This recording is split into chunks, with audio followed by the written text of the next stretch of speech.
degrees in California. Hello, everyone. Welcome to Backyard Musings, broadcasting live from Apple Valley. I'm Steve. I'm Scott. Thank you for joining us today. Scott's here in the backyard. Freezing my keys. Man, if I had a tail, it would be wagging. You would see it wagging. Mine is not wagging. It's freezing right now. So anyway. So yeah, we were just chuckling about. Oh man, I'm thinking about drilling a well, like hand drilling, like mud jetting, and the water table's down 230 feet. We've got caliche over here, and Scott's got experience with plumbing, and he's heard about jet drilling. We're just talking about that, and then we talked about, he asked me, "What's your bill?" And I was like, "Well, $320 every 2 months." That's a lot, man. We pay a lot for water, and Liberty is more expensive than the other water districts that are out there. Well, Victorville, but you can't move to Victorville just to get cheaper water. You can't take your house to Victorville. No, you can't. Their service. And the rates for getting a loan, it's ridiculous. So you can't do that unless you're leaving the state. Then you can go somewhere else. But we were talking, it's not just water. Right, electric. It's gas. It's the natural gas. It's electricity. It's our. We're getting hosed in California. We're getting hosed. Yep. Yeah. Do you feel my pain? You feel my pain. Anyway, so we're chuckling. Yeah, we're chuckling. All right, here we go. Google scientists have created a new quantum processor, Google, that in 5 minutes cracked a problem that would have taken the world's best supercomputer 10 septillion years to solve. Now, I think that's hyperbole. How long is a septillion? It's like a lot of zeros, man. 7 I've zeros? Heard of gazillion. Is that past gazillion? I don't know. Anyway. 7 digits, e to the whatever. I mean, it sounds like hyperbole to me. You know what I'm saying? That come from Google too? Yeah. It's not just my wife. It's, it's Google. You know what I'm saying? And she never worked for Google. She didn't start that trend. So, not sure. Oh, she might be watching this, man. Why did I say that? Oh, well. Not sure how much of that is hyperbole, and how did Google get into the business of making microchips for quantum computing? What? The breakthrough will allow quantum computers to become less error-prone the bigger they get. We've reported on this. Achieving a milestone that overcomes a decades-long obstacle. Would you like to know more? Okay, here we go. So Google says its new quantum processing unit, dubbed Willow, is the first in the world to achieve results that are below threshold. That's a quote. A milestone outlined by computer scientist Peter Shor. We've talked about him. Yep, we've mentioned it before. In a 1995 paper. The team outlined the technology in a study published December 9th in the journal Nature, which we've talked about that too. We've had segments, different topics. Yeah. Quantum computers are inherently noisy, meaning that without error correction technologies, everyone in the 1,000 qubits, the fundamental building blocks of a quantum computer, fails. It also means coherence times, how long the qubits can remain in a superposition so they can process calculations in parallel and remain short. So that we've got bits in computers, we got qubits in quantum computers.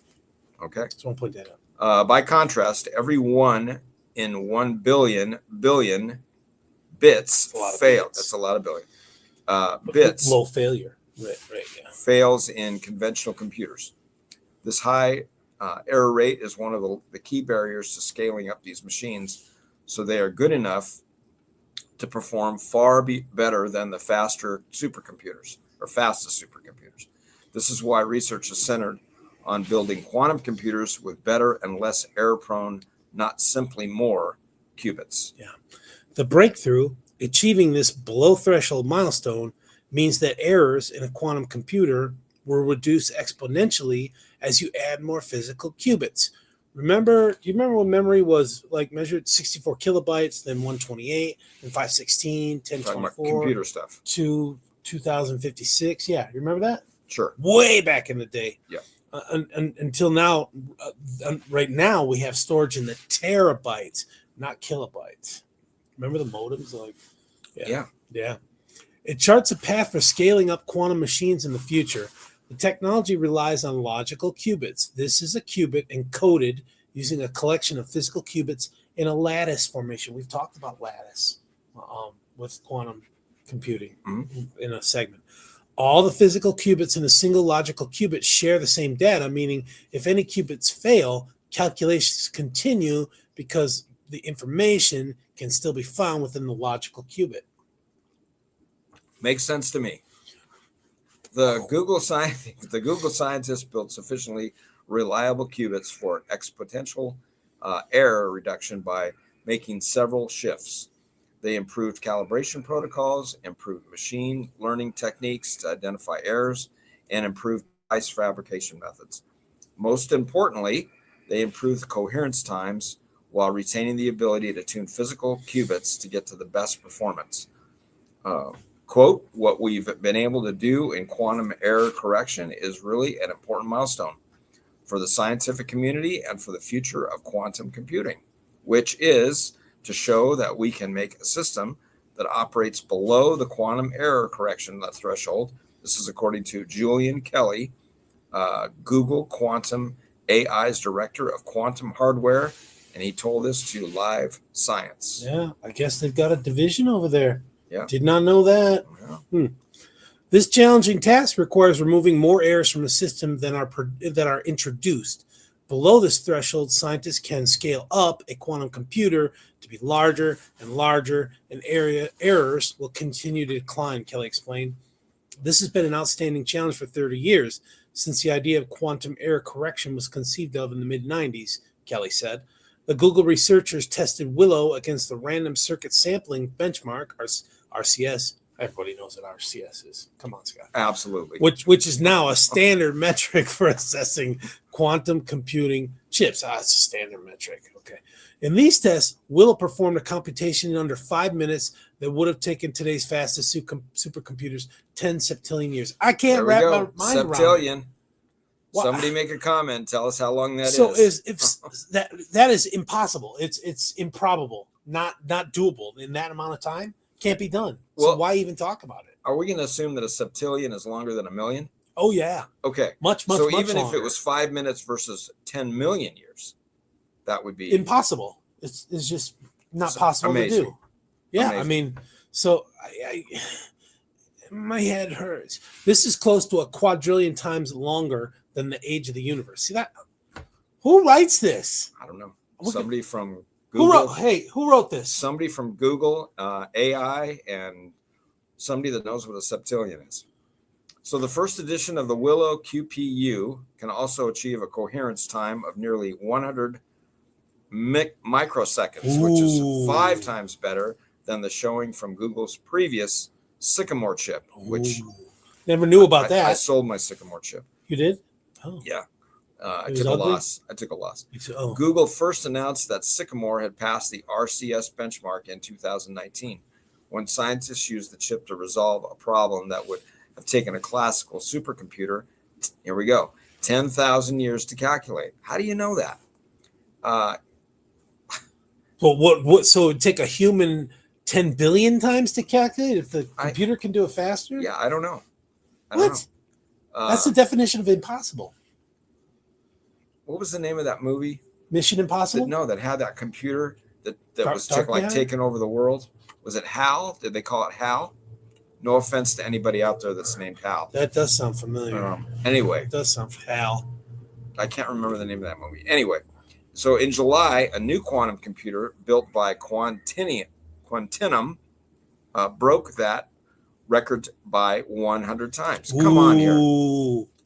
Then in October, Google again announced that it had discovered a new quantum phase when using Sycamore to process calculations, meaning the best QPUs today can outperform the fastest supercomputers in practical applications for the first time.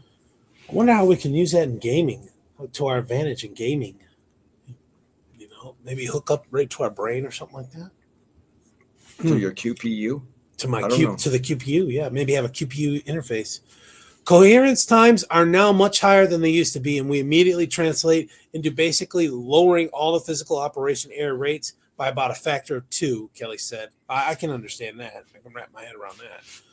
So all the underlying qubits just got better at everything they do by a factor of 2. If you look at the logical error rate between this new processor and Sycamore, there's about a factor of 20 difference. And that comes from scaling up but also pushing below the threshold, up and below. All right.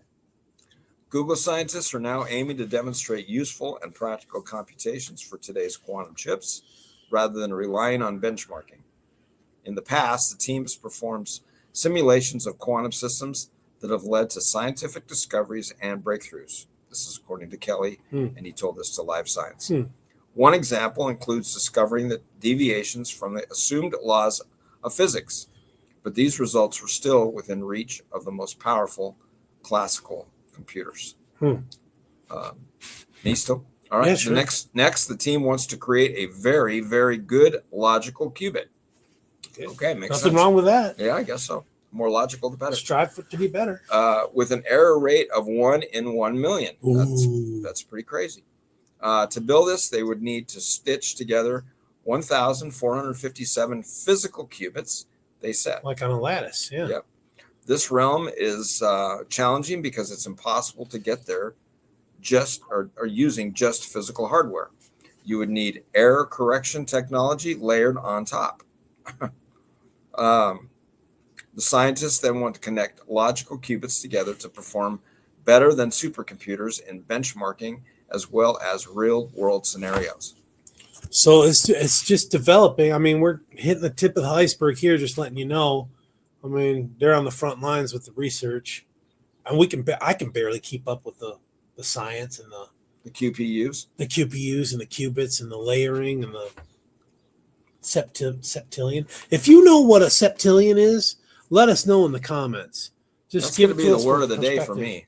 I'm going to use that word at least 4 or 5 more times today. Septillion. I am, yeah. It rhymes with reptilian. Quadrillion. Quadrillion. I don't know. Million?